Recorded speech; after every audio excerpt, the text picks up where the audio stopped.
ठीक है स्टूडेंट्स, अब ध्यान दीजिए। नेक्स्ट कंसेप्ट क्या है आपका, हमने 2 फाइंड कर लिया है, अब तीसरा का फाइंड करेंगे। तीसरा फाइंड करेंगे हम लोग प्लेन शीट की वजह से कितना इलेक्ट्रिक फील्ड होगा वो फाइंड करना है। ठीक है, स्टार्ट करते हैं। देखिए ये फर्स्ट बोर्ड का हमने सेम ही रखा है क्योंकि सब में सेम ही रहता है, इसे सेम ही रखा है, तो ये सब में को सेम ही लिखना है। अभी डायग्राम पे ध्यान दीजिए। अब डायग्राम में देखेंगे तो जो रेड से बनाया मैंने वो एक प्लेन शीट है, वो बहुत ही बड़ा है, उसको बोलते हैं इनफाइनाइटली लॉन्ग प्लेन शीट।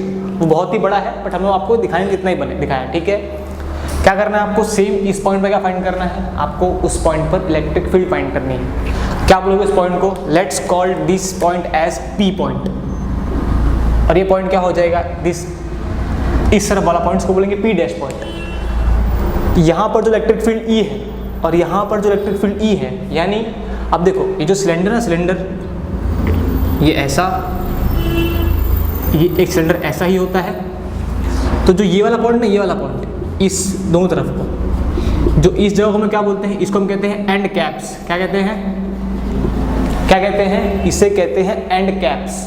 और जो ये जगह है ना, रेड वाली जगह, जो ये पूरी जगह है, इसको कहते हैं कर्व्ड एरिया। क्या बोलते हैं, हम क्या बोलते हैं, curved surface area of cylinder. याद है, तो वही है। तो किसी बात कर रहे होते हैं हम, असल में इसकी बात कर रहे होते हैं, तो इसे क्या कहते हैं, इसे कहते हैं कर्व्ड सरफेस। ठीक, अब ध्यान दीजिए, हम क्या फाइंड कर रहे हैं, हम लोग एक प्लेन शीट की वजह से इलेक्ट्रिक फील्ड कितना होता है वो फाइंड कर रहे हैं। एक प्लेन शीट बना लिया है हमने, हमें इस पी पॉइंट पर फाइंड करना है। तो क्या करेंगे, सेम एक हमको इमेजिनरी सरफेस अज्यूम करना है। क्या नाम है इस इमेजिनरी सरफेस का, इसका नाम है गॉसियन सरफेस। क्या बोलेंगे आप इसको आप कहेंगे गॉसियन सरफेस। क्या बोलेंगे, गॉसियन सरफेस। तो ये आपका गॉसियन सरफेस हो चुका है, जो कि किसके फॉर्म में है, वो एक सिलेंडर के फॉर्म में है। जो दोनों एंड पॉइंट है उसको क्या कहते हैं, हम उसे कहते हैं एंड कैप्स।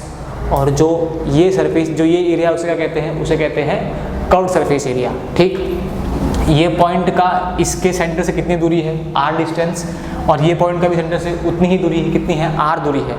समझ में आया, वो भी r है, आपको दिख देना बट r है, क्योंकि ये ऐसा रखा है ना मैंने, असल में 3D है, जितना इस तरफ उतना उस तरफ है, बट 3D में ऐसा दिखता है, बट हम बोर्ड तो 2D है ना, तो बोर्ड में कैसे दिखा पाएंगे, इसलिए ऐसा है। अगर सब खोलोगे आपको दिखेगा वहाँ से। ठीक है, ट्राई करना एक बार खोल के।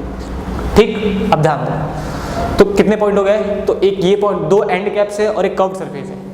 तो अब जो टोटल फ्लक्स आएगा, जो हम यहाँ पर लिख रहे हैं कब से, वो क्या लिखे थे हम लोग, Q/ε0 लिखे थे, बट यहाँ पर कितने हैं, यहाँ पर 3 पॉइंट है, तो यहाँ पर जो फ्लक्स आएगा वो कितने के कारण आएगा। तो इंस्टेड ऑफ राइटिंग दिस आप क्या लिख सकते हो, you can write it like this, कि यहाँ पर पहला जो फ्लक्स आएगा वो आएगा, पहला फ्लक्स कहाँ से आएगा, एक पॉइंट P की वजह से आएगा फ्लक्स, दूसरा पॉइंट P' की वजह से फ्लक्स आएगा, और तीसरा पॉइंट कर्व्ड सरफेस की वजह से आएगा। कर्व्ड सरफेस की वजह से एक और फ्लक्स आएगा यहाँ पर। इतना क्लियर होगा गाँव वालों। ठीक, तो ये 3 हो गया। अब अगर आप ध्यान दोगे तो जो कर्व्ड सरफेस है, जो इसका इलेक्ट्रिक फील्ड वेक्टर होगा वो कहाँ होगा, वो ऊपर की तरफ होगा, ऊपर की तरफ होगा ना। और जो इसका एरिया वेक्टर कहाँ होगा, एरिया वेक्टर कैसा होगा, तो जो एरिया वेक्टर और जो इसका इलेक्ट्रिक फील्ड है उनके बीच में एंगल कितना बनेगा, अगेन उनके बीच में एंगल बनने वाला है 90 डिग्री। यानी जो कर्व्ड सरफेस है यहाँ पर E is perpendicular to A, E is perpendicular to A, तो क्या हो जाएगा यहाँ पर, जो थीटा आ जाएगा वो कितना आ जाएगा, अगेन 90 डिग्री आ जाएगा। तो जो cos 90 आएगा वो कितना हो जाएगा, cos 90 विल बी 0। तो जो यहाँ पर आप लिखोगे, क्या लिखोगे, यहाँ पर लिखोगे ना आप लोग, यहाँ पर जो लिखोगे क्या लिखोगे, E/dA cos थीटा। तो cos 90 होगा तो वहाँ क्या करोगे, वहाँ 0 होने वाला है, तो आपको यहाँ सेम लिखना है। तो ये आपने लिख दिया, इसको लेट्स कॉल इट T यानी total flux. Total flux, total flux ये किसके वजह से हो गया, ये हो गया आपका एक फर्स्ट वाले की वजह से, P पॉइंट प्लस एक और ऐसा आ जाएगा यहाँ पर E.dA, ये किसके लिए आएगा, ये आएगा P' के लिए, और एक और आ जाएगा किसके लिए, कर्व्ड सरफेस के लिए आ जाएगा, एक और आ जाएगा कर्व्ड सरफेस के लिए, इसको हम CS बोल देते हैं। ठीक, नेक्स्ट क्या करोगे, यहाँ पर भी सेम को ऐड करना पड़ेगा वापस, इंटीग्रल डॉट हो जाएगा ना, यहाँ से इधर हो जाएगा E/dA cos theta plus E/dA cos theta. Again same क्या लिखेंगे आप लोग, देखिए खिचड़ी, यहाँ पर खिचड़ी हो जाएगा, इसलिए मैं अलग पेन यूज़ कर रहा हूँ आपके लिए। एक अलग ब्रैकेट, ये अलग ब्रैकेट और ये एक अलग ब्रैकेट। ये किसके लिए है, ये है कर्व्ड सरफेस के लिए, ये है पॉइंट P डैश के लिए और ये पॉइंट P के लिए। P डैश कहाँ पर है, यहाँ पर है, P पॉइंट यहाँ पर है।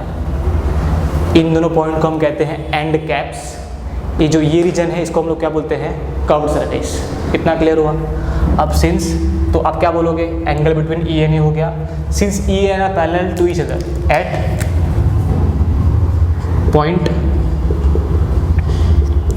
P एंड P डैश, यानी P और P डैश पे D और E आपस में पैरेलल है, तो उनके बीच में एंगल कितना है, वही सेम आपको EA मिलेगा। पर आपको क्या पता है, आपको सिंस और क्या पता है, since E and A are perpendicular, क्या बोलेंगे आप कि they are perpendicular to each other at curved surface. तो वहाँ पर क्या हो जाएगा, वहाँ पर जो थीटा आ जाएगा वो कितना आ जाएगा, थीटा विल बी 90 डिग्री, यानी cos 90 will be 0, therefore E यानी फ्लक्स विल बी 0। समझ आइए पॉइंट, फ्लक्स 0 हो गया वहाँ पर। तो जब फ्लक्स 0 हो जाएगा तो इसको मैं रफ कर देता हूँ, वो भी इसे रफ कर देते हैं।